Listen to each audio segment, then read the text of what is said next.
उस रब्बुल इज़्ज़त का बहुत बड़ा एहसान अजीम है जो शहर पूना से एक खाकसार को आप लोगों के सामने यहाँ पर खड़ा करके दो अल्फाज बोलने का मौका दिया। बहुत बड़ा एहसान है मेरे रब का। भाइयों, social democratic party of India SDPI ये खुद एक बहुत बड़ा ब्रांड है और ब्रांड की क्वालिटी क्या रहती है आप लोगों को अच्छी तरह पता है।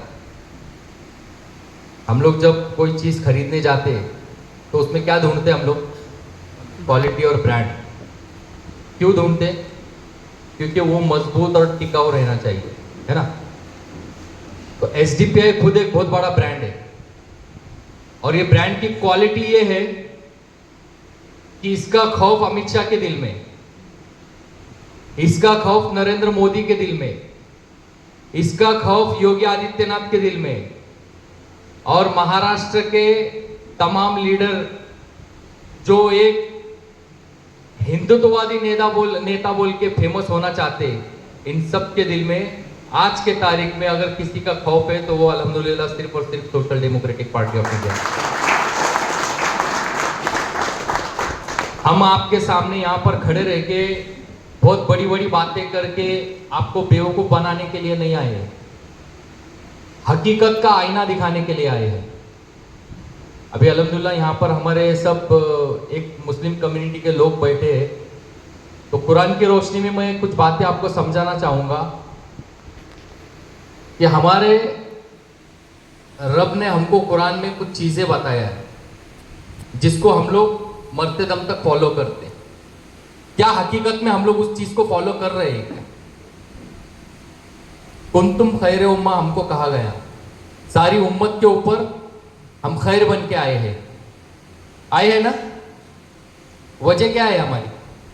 ये एक्स्ट्रा सर्टिफिकेट क्यों मिला हमको?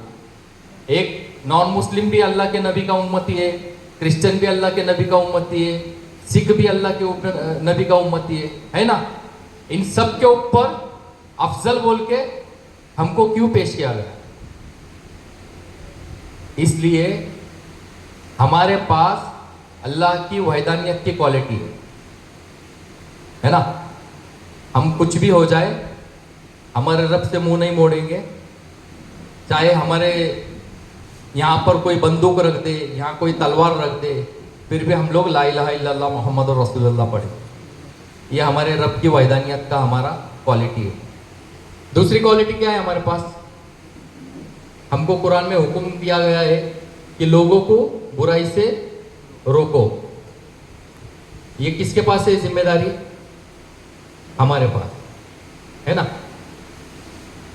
तो हम लोगों को बुराई से रोकते हैं, उसके हमको कुरान में 3 तरीके बताए गए। अफजल तरीका क्या है? ईमान का सबसे अफजल दर्जा हाथ से रोकने का है ना। हाथ से रोकने का बोले तो जो जुल्म के खिलाफ लड़ सकते उनका ईमान का अफजल दर्जा। दूसरा दर्जा क्या है? जबान से रोकने है ना, जबान से बुराई को रोकने का। और तीसरा और आखिरी ईमान का दर्जा क्या है? दिल में बुरा सोच के खामोश बैठने का। ये 3 दर्जों के साथ में 3 अल्लाह ने उम्र जोड़ा हुआ है। पहला दर्जा नौजवानों की जिम्मेदारी है, दूसरा दर्जा ऐसे बुजुर्ग जो बोल सकते लेकिन लड़ नहीं सकते, और तीसरा और आखिरी जो अबाउट 70-80 या पैरलेस है या बिस्तर पे पड़े हैं, ये उनके लिए है। लेकिन अफसोस है कि हमारे नौजवानों के दिलों में आखिरी दर्जा डाला गया, इसलिए आज बुराई से रोकने वाले लोग नजर नहीं आते। ये 2 है। तीसरी क्वालिटी क्या है हमारे पास? हमको लोगों को भलाई का हुक्म करने का कुरान से ऑर्डर मिला है। अब हम भलाई का हुक्म करने के लिए हमारे पास क्या होना चाहिए? भलाई का हुक्म कौन कर सकता? मतलब अगर किसी को तुमको ऑर्डर देना है, यहाँ पे हुक्म का वर्ड आया है, ना तो गुजारिश का, इल्तिजा का, रिक्वेस्ट का, इससे कोई वर्ड नहीं आया, यहाँ पे सीधा हुक्म का वर्ड आया है। तो हुक्म कौन कर सकता? जिसके पास पावर है। तो हमको ये बताया जा रहा है कि आप किसी भी मुल्क में रहो, किसी भी शहर में रहो, आपके हाथ में पावर होना जरूरी है, क्योंकि आपको भलाई का हुक्म करना है। आज पूरे मुल्क में बुराई किस तरह से फैल चुकी है और उसको रोकने वाले लोग नहीं है, तो